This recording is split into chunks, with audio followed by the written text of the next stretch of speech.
Bilingual study में आपका most welcome. आज जो एग्ज़ाम हुआ है 17 फरवरी को साइंस वाले का प्रथम पाली में, उसका मैं आंसर की लेके आया हूँ। 100% सही होने वाला है आंसर की। अगर एक आध मिस्टेक्स हो जाए बोलने में तो मैं उसे बाद में पिन अप कर दूंगा।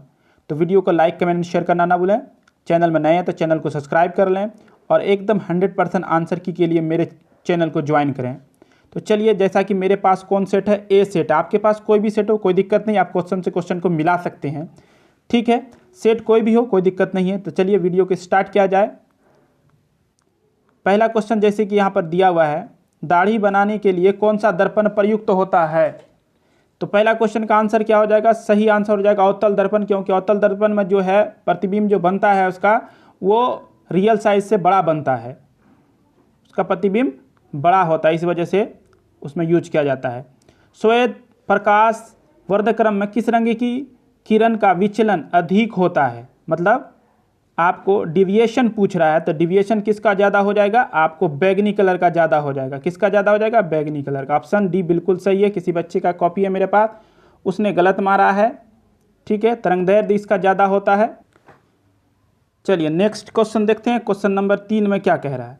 क्वेश्चन नंबर 3 में कहा समतल दर्पण की फोकस दूरी होती है, तो फोकस दूरी क्या होती है, इसकी अनंत होती है। ऑप्शन ए बिल्कुल सही है। अगले क्वेश्चन में जाते हैं। अवतल दर्पण के सामने वस्तु को कहाँ रखा जाए ताकि प्रतिबिंब उल्टा, वास्तविक और समान आकार का बने। तो इसके लिए आपको कहाँ पर रखना होगा, आपको वक्रता केंद्र पर रखना होगा। ऑप्शन सी बिल्कुल सही है। अगला क्वेश्चन देखते हैं। तारे के टिमटिमाने का कारण है, तो तारे के टिमटिमाने का कारण क्या है, वायुमंडलीय अपवर्तन। ऑप्शन सी जो है आपका ये बिल्कुल सही है, जिसको एटमॉस्फेयर रिफ्रैक्शन कहते हैं अंग्रेजी में।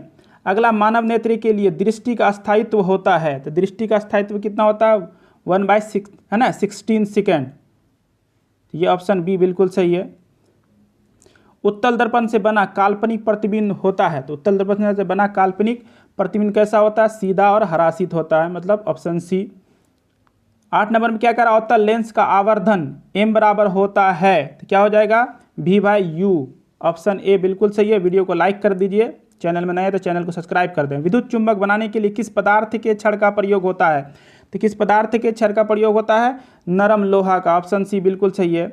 अगला क्वेश्चन 10 में कह रहा है, जब किसी चालक तार से विद्युत धारा प्रवाहित होती है तो गतिशील कण क्या है, तो गतिशील कण क्या हो जाएगा, इलेक्ट्रॉन। ऑप्शन डी इसका सही आंसर है। अगला क्वेश्चन, ओम का नियम है, एकदम बहुत ये क्वेश्चन रिपीटेड क्वेश्चन है, तो ओम का नियम क्या होता है, V = IR। ऑप्शन ए जो है आपका बिल्कुल सही है। 12 नंबर का क्वेश्चन में देखते हैं क्या है। 12 नंबर में क्या कह रहा है, विभवांतर का एसआई मात्रक क्या होता है। तो इस बच्चे ने इस क्वेश्चन को भी, इजी क्वेश्चन था, वेरी इजी, इसका डी आंसर हो जाएगा, वोल्ट होता है, गलत मारा है। आमीटर का प्रतिरोध होता है, तो आमीटर का प्रतिरोध क्या होता है, बहुत छोटा होता है। ऑप्शन सी इसका सही हो जाएगा। अगला क्वेश्चन देखते हैं। विद्युत बल्ब का फिलामेंट निम्न में से किस धातु का बना होता है, तो ये क्वेश्चन भी ठीक है, किस धातु का बना होता है, फिलामेंट पूछ रहा है, तो सही आंसर हो जाएगा नाइक्रोम का। Option B. अगला क्वेश्चन, विद्युत बल्ब का फिलामेंट नाइक्रोम का, ठीक है। 15 नंबर कह रहा है, रियोस्टेट का उद्देश्य है, रियोस्टेट का क्या उद्देश्य है, तो सही आंसर इसका हो जाएगा धारा का परिमाण में वृद्धि या कमी। ऑप्शन सी इसका सही हो जाएगा। अगला क्वेश्चन देखते हैं। विद्युत आवेश का एसआई मात्रक क्या होता था, विद्युत आवेश का एसआई मात्रक कूलाम होता है। ऑप्शन डी सही आंसर है इसका। अगले क्वेश्चन में, वनस्पति तेलों में होता है, तो वनस्पति तेलों में क्या होता है, लंबी संतृप्त कार्बन श्रृंखलाएं। ऑप्शन ए आपका जो है सही है। अगला क्वेश्चन देखते हैं क्या रहा है, ब्यूटेन के कितने समावयवी संभव हैं, तो कितने संभव हैं इसके, 3 संभव हैं। ऑप्शन सी इसका सही आंसर है। मेंडलीव के आवर्त नियम में या आवर्त सारणी में तत्व वर्गीकरण का आधार क्या है, तो क्या है इसमें तत्व वर्गीकरण का आधार, परमाणु द्रव्यमान। ऑप्शन डी इसका सही आंसर है। अगला क्वेश्चन देखते हैं। अमोनिया के अणु में नाइट्रोजन एवं हाइड्रोजन के परमाणुओं की संख्या का अनुपात क्या होता है, तो इसका अनुपात होता है 1:3। ऑप्शन डी इसका भी सही है। अगला क्वेश्चन देखते हैं। अगले क्वेश्चन में क्या करा, निम्न में से कौन कमरे के तापक्रम पर द्रव है, तो कमरे के तापक्रम पर कौन द्रव होता है, तो एथेनॉल होता है। ऑप्शन आपका सी सही हो जाएगा। अगला क्वेश्चन, सिरका में निम्न में से कौन सा अम्ल पाया जाता है, तो सिरका क्या होता है आपका, इसमें खट्टा होता है, तो इसलिए एसिटिक अम्ल हो जाएगा। ऑप्शन डी अगला क्वेश्चन, निम्न में से कौन कार्बन के अपरूप हैं? तो कार्बन, हीरा, ग्रेफाइट आपने पढ़ा होगा, फ्लोरीन भी होता है, तो इसलिए क्या हो जाएगा सही आंसर इनमें से D, option D. Very easy question था ये। एक अणुसूत्र परंतु विभिन्न संरचना सूत्र वाले यौगिक कहलाते हैं, तो क्या कहलाएंगे? इसका सही आंसर हो जाएगा समवायी। ऑप्शन जो है आपका एक सही है, जिसको अंग्रेजी में कहते हैं आइसोमर्स। अगला, ऐसे तत्व जो इलेक्ट्रॉनों को त्याग कर धनात्मक आयन बनाते हैं कहे जाते हैं, तो धनात्मक आयन कहने वाले तत्व क्या कहलाते हैं? धातु कहलाते हैं। ऑप्शन बी इसका सही आंसर है। अगला क्वेश्चन देखते हैं। अगले क्वेश्चन में लोहा पर जिंक लोपित करने की क्रिया को कहते हैं, तो जिंक लोपित करने की क्रिया को क्या कहते हैं? गैल्वेनीकरण। ऑप्शन सी जो है आपका ये बिल्कुल सही आंसर है, इसको गैल्वेनाइजेशन भी कहते हैं। अगला क्वेश्चन कहते हैं, निम्न में से कौन सहसंयोजी यौगिक है? तो सहसंयोजी यौगिक यहाँ पर कौन हो जाएगा? Methane, CH4। ऑप्शन सी बिल्कुल सही है इसका। अगला क्वेश्चन, आभूषण बनाने वाला सोना होता, तो 24 कैरेट नहीं होता, 22 कैरेट होता, क्योंकि 24 कैरेट का सोना का आभूषण बनेगा ही नहीं है वो, ठीक है, इस वजह से 22 कैरेट होता है। अगला क्वेश्चन देखते हैं 28 नंबर में क्या कह रहा है। 28 नंबर की तो ये हो गया। आप 29 नंबर का देखते हैं। 29 नंबर में क्या कह रहा है?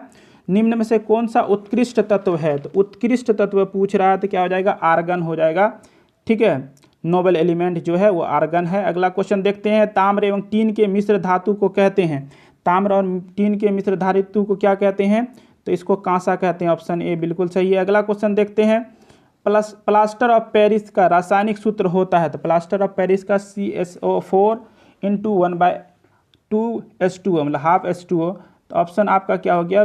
बी हो गया सही। अगला क्वेश्चन देखते हैं, अम्ल और क्षार आपस में अभिक्रिया कर बनाते हैं, तो क्या बनाते हैं? अम्ल और क्षार लवण बनाते हैं। ऑप्शन सी इसका सही हो जाएगा 32 का। अगला क्वेश्चन है, निम्नलिखित में कौन सा संवहन ऊतक है? संवहन ऊतक कौन हो जाएगा? तो बी और सी दोनों हो जाएगा, मतलब आपका फ्लोएम और जाइलम दोनों हो जाएगा। अगला क्वेश्चन देखते हैं। अगले क्वेश्चन में, प्रोटोजोआ उत्सर्जी पदार्थ का निष्कासन कैसे करता है? तो कैसे करता है? विसरण द्वारा करता है। ऑप्शन ये आपका बी सही है इसका। अगला क्वेश्चन देखते हैं। अगले क्वेश्चन, मनुष्य के शरीर की सबसे बड़ी ग्रंथि क्या होता है? यकृत होता है। ऑप्शन डी बिल्कुल सही है। तो बहुत इजी क्वेश्चन था यह भी। शरीर का संतुलन बनाए रखता है, तो शरीर का संतुलन बनाए रखने के लिए क्या किसका काम है? सेरिबेलम का। सेरिबेलम का ऑप्शन जो है ए आपका बिल्कुल सही है। किशोरावस्था में होने वाले शारीरिक परिवर्तन का कारण है, तो शारीरिक परिवर्तन का कारण कौन है? टेस्टो है ना, टेस्टोस्टेरोन, टेस्टोस्टेरॉन और एस्ट्रोजेन। टेस्टोस्टेरोन ये होता है पुरुष में, ये शायद एस्ट्रोजेन जो होता है महिला में, ये दोनों से, इसमें पुरुष में पुरुषत्व का गुण आता है टेस्टोस्टेरॉन से। तो चलिए ऑप्शन क्या हो गया आपका? आंसर हो गया डी सही 37 का। अगला क्वेश्चन है, मानव हृदय में कितने कोष्ठ होते हैं, मतलब चैम्बर होते हैं? तो कितने चैम्बर होते हैं? आपने पढ़ा होगा 4 चैम्बर होते हैं। ऑप्शन बी बिल्कुल सही है। रक्त क्या है? तो रक्त क्या है आपका? ये रक्त जो है ऊतक है, मतलब टिश्यू है, ऊतक है मतलब टिश्यू। ऑप्शन ए इसका सही हो जाएगा। अगला क्वेश्चन, जीन शब्द किससे ने प्रस्तुत किया था? तो जोहानसेंस ने प्रस्तुत किया था। ऑप्शन सी इसका सही है। अगला क्वेश्चन देखते हैं। अगले क्वेश्चन में क्या, निम्नलिखित में कौन पादप हार्मोन नहीं है? नहीं पूछ रहा है, तो क्या हो जाएगा? ऑक्सीटोसिन जो है पादप हार्मोन नहीं है। अगला क्वेश्चन, फूल में नर प्रजनन अंग है, तो पुंकेसर जो है ये नर प्रजनन अंग है, जिसको एंड्रोसियम कहते हैं अंग्रेजी में। अगला क्वेश्चन, निम्नलिखित में किस में द्विखंडन नहीं होता? नहीं होता पूछ रहा है, तो क्या हो जाएगा? ईस्ट में द्विखंडन नहीं होता है। अगला क्वेश्चन देखिए, पारिस्थितिकी तंत्र में ऊर्जा का स्रोत क्या है? तो ऊर्जा का स्रोत क्या है? तो सही आंसर क्या हो जाएगा इसका? सूर्य का प्रकाश। ऑप्शन बी ऊर्जा का स्रोत है। निम्नलिखित में किसे आनुवंशिकी का पिता कहा जाता है? आनुवंशिकी का पिता किसे कहा जाता है? Father of genetics. तो सही आंसर क्या आ जाएगा? ग्रेगर जॉन मेंडल को। Option B. अगला क्वेश्चन देखते हैं, हरे पौधे कहलाते हैं, तो हरे पौधे क्या कहलाते हैं? तो हरे पौधे उत्पादक कहलाते हैं, क्योंकि उत्पादन का कार्य यही करते हैं। तो ऑप्शन ए इसका बिल्कुल सही है। अगला, नर युग्मक में गुणसूत्र की संख्या कितनी होती है? तो 23 जोड़ी होती है, मतलब 23 जोड़ी, ठीक है। ओजोन परत पाई जाती है, तो किस में पाई जाती है? स्ट्रेटोस्फीयर में। ऑप्शन जे आपका ए ये बिल्कुल सही है। अगला क्वेश्चन देखते हैं, तैलीय कागज होता है, तो क्या होता है तैलीय कागज? ये आपका पारभाषक होता है, मतलब जिसमें कुछ दिखे और कुछ ना दिखे, ठीक है। ऑप्शन सी, जिसको अंग्रेजी में क्या कहते हैं?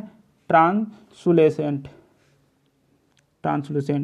अगला क्वेश्चन देखते हैं, लेंस द्वारा उत्पन्न आवर्धन की एसआई इकाई क्या है? तो कितना हो जाएगा, मात्रक विहीन हो जाएगा। ऑप्शन डी इसका सही आंसर हो जाएगा। अगला क्वेश्चन देखते हैं। अगले क्वेश्चन में प्रकाश की चाल विभिन्न माध्यमों में क्या होती है, विभिन्न माध्यमों में भिन्न भिन्न होती है प्रकाश की चाल। ऑप्शन बी बिल्कुल सही है, मतलब ठोस, द्रव और जाके आपका कठोर में, ठोस, द्रव और वायु गैस में। वायु में प्रकाश की चाल निर्वात की अपेक्षा होती है, क्या होती है, समान होती है। Option C. अगला क्वेश्चन देखते हैं। लेंस में मुख्य फोकस की संख्या होती है, तो मुख्य फोकस की संख्या कितनी होती है, 2 होती है। ऑप्शन बी इसका सही है। अगला क्वेश्चन देखते हैं। 54 नंबर में क्या आ रहा है, विद्युत का अच्छा चालक है, तो सबसे अच्छा चालक कौन होता है, चांदी होता है। ऑप्शन डी इसका सही हो जाएगा। अगले क्वेश्चन में शुष्क सेल में ऋण इलेक्ट्रोड बना होता है, तो शुष्क सेल में ऋण इलेक्ट्रोड किसका बना होता है, कार्बन का बना होता है। ऑप्शन बी बिल्कुल सही है, आपने पढ़ा होगा। 1 जूल का मान होता है, तो 1 जूल का मान 4.18 कैलोरी, 4.18 कैलोरी होता है। ऑप्शन बी इसका सही है। अगला 1 mA बराबर होता है, तो 57 का सही आंसर क्या हो जाएगा, 10⁻³ एम्पियर। अगला क्वेश्चन देखते हैं। डीजल का उपयोग होता है, तो भारी वाहनों में, रेल इंजनों में, विद्युत उत्पादन में, तो इनमें से सभी हो जाएगा। ऑप्शन डी सही है इसका। अगला क्वेश्चन देखते हैं। सौर सेल सौर ऊर्जा को रूपांतरित करते हैं, किस, सौर सेल जो है सौर ऊर्जा को किस ऊर्जा में रूपांतरित करते हैं, तो सही आंसर क्या हो जाएगा, विद्युत ऊर्जा में। Option D. ये क्वेश्चन भी इजी था। सोना, मतलब क्वेश्चन मिला जुला था, आपने जरूर किया था, 40 ही क्वेश्चन बनाया होगा, आपका अच्छा गया हो एग्जाम, मैं कामना करता हूँ। सोना की परमाणु संख्या कितनी है, सोना की परमाणु संख्या कितनी है, 79, मतलब 79। अगला क्वेश्चन देखते हैं। निम्न में से कौन ऑक्सीकरण की क्रिया नहीं है, ऑक्सीकरण की क्रिया नहीं पूछ रहा है, तो अवक्षेपण जो है ये ऑक्सीकरण की क्रिया नहीं है, मतलब डी आंसर, जिसको प्रीसिपिटेशन कहते हैं। अगला क्वेश्चन देखते हैं। अगले क्वेश्चन में कह रहा है ऑक्सीजन की संयोजकता है, तो ऑक्सीजन की संयोजकता कितनी होती है, 2 होती है। ऑप्शन सी इसका एकदम करेक्ट आंसर है। अम्लीय वर्षा के जल का पीएच मान होना चाहिए, तो 5.6 से होता है, अम्लीय होता है, 5.6 से कम होता है। ऑप्शन बी सही है। चींटी के डंक में कौन सा अम्ल पाया जाता है, तो चींटी के डंक में कौन सा अम्ल पाया जाता है, तो मिथोनिक अम्ल पाया जाता है। ठीक है, ऑप्शन सी इसका देख लीजिए, मेरे ख्याल से सिट्रिक अम्ल होगा, क्योंकि ये खट्टा लगता है इसका डंक, इस वजह से चींटी का जनता देख लीजिएगा इसका क्या है, ऐसे मेथोनिक अम्ल होना चाहिए। अच्छा देख लीजिएगा। बुझा हुआ चूना है, तो बुझा हुआ चूना कौन होता है, CaOH2। ऑप्शन ए जो है आपका बुझा हुआ चूना है। अगला क्वेश्चन देखते हैं। निम्न में से कौन भस्म नहीं है, तो भस्म नहीं है कौन पूछ रहा है, तो यह NaCl जो है आपका भस्म नहीं। ऑप्शन बी जो है आपका सही हो जाएगा। अगला जस्ता का अयस्क है, जिसका क्या है, जिंक ब्लेंड का। ऑप्शन जो है बी आपका सही आंसर है। अगले क्वेश्चन में सिलिकन है, क्या है सिलिकन, तो सिलिकन एक उपधातु है। ऑप्शन बी इसका सही हो जाएगा। अगले क्वेश्चन में देखते हैं। अगले क्वेश्चन में क्या कह रहा है, एल्कोहल में कौन सा तत्व उपस्थित नहीं है, तो एल्कोहल में कौन सा तत्व उपस्थित नहीं होता है, नाइट्रोजन नहीं होता। ऑप्शन डी इसका सही है। अगला क्वेश्चन, मेथोनोइक अम्ल का सामान्य नाम क्या है, तो सामान्य नाम इसका क्या है, फॉर्मिक अम्ल है। ऑप्शन ए सही है इसका आंसर। चलिए अगला क्वेश्चन देखते हैं। स्वपोषी पोषण के लिए आवश्यक है, तो स्वपोषी पोषण के लिए आवश्यक इनमें से सभी हो जाएगा, क्लोरोफिल, सूर्य का प्रकाश, कार्बन डाइऑक्साइड का तथा जल, तो इनमें से सभी हो जाएगा। मैग्नीशियम पाया जाता है, तो किस में पाया जाता है, मैग्नीशियम क्लोरोफिल में पाया जाता है। ऑप्शन ए बिल्कुल सही है। अगला क्वेश्चन देखते हैं। श्वसन के अंतिम उत्पाद है, मतलब कि श्वसन में अंतिम में क्या होता है, तो आपका ऑप्शन डी जो है कार्बन डाइऑक्साइड, हाइड्रोजन ऑक्साइड और ऊर्जा। 74 नंबर में देखिए क्या कह रहा है। 74 नंबर में कह रहा है दांत की सबसे ऊपरी परत क्या कहलाता है, तो इनामेल होता कहलाता है, जो बहुत मजबूत होता है, इसी की वजह से दांत का कलर चमकता है।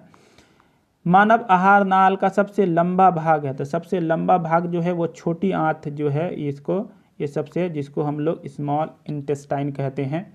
अगले क्वेश्चन में देखते हैं। अगले क्वेश्चन में क्या कह रहा है, 76 में परागकण निम्न में से किसके अंदर बनते हैं, तो परागकण किसके अंदर बनते हैं, परागकोश के अंदर बनते हैं। ऑप्शन जो है आपका ए सही है। अगला क्वेश्चन देखते हैं। चालनी नालिकाएं पाई जाती है, तो किस में पाई जाती है, आपको फ्लोएम में पाई जाती है। ऑप्शन सी आपका सही है। अगला क्वेश्चन है। आरबीसी की जीवन, मतलब रेड ब्लड, लाल जो खून होता है, की जीवन अवधि होती है, तो कितना होती है, 120 दिन। ऑप्शन जो है आपका, जबकि WBC का 6 से 7 दिन होता है। अगला, मानव शरीर की सबसे लंबी कोशिका है, तो न्यूरॉन जो है मानव शरीर की सबसे लंबी कोशिका है। बहुत इजी क्वेश्चन था ये, सब बार बार रिपीटेड क्वेश्चन है। अंडाणु निषेचित होता है, तो अंडाणु निषेचित किसमें होता है?